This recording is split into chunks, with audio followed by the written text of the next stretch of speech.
Mukama wanje nkunda nyowe ndagumankuramye urwana n'abazigo banje nabo ntakumanya. Mukama wanje nkunda nyowe ndagumankuramye urwana n'abazigo banje nabo ntakumanya. Yesu ninyetenga manigawe ninyetenga n'umoyo wawe nyamba omuzeje iwe banetaru zanje byono bisimbuze. Natangaza Yesu natangaza izina ryereba niritangaza nobero ndyagumangambe izina ryawe n'ubundi ikakufa irampumuriza nobero ndyagumangambe izina ryawe n'ubundi ikakufa irampumuriza.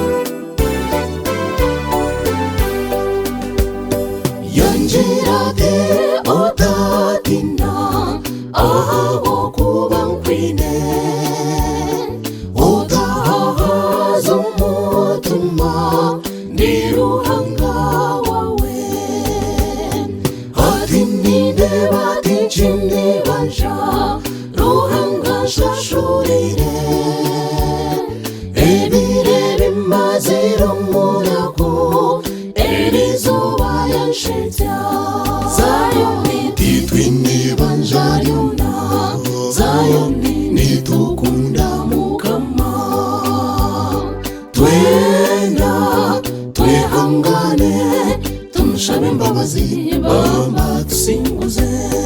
Natangaza Yesu natangaza izina ryereba niritangaza nobero ndyagumangambe izina ryawe n'ubundi ikakufa irampumuriza nobero ndyagumangambe izina ryawe n'ubundi ikakufa irampumuriza.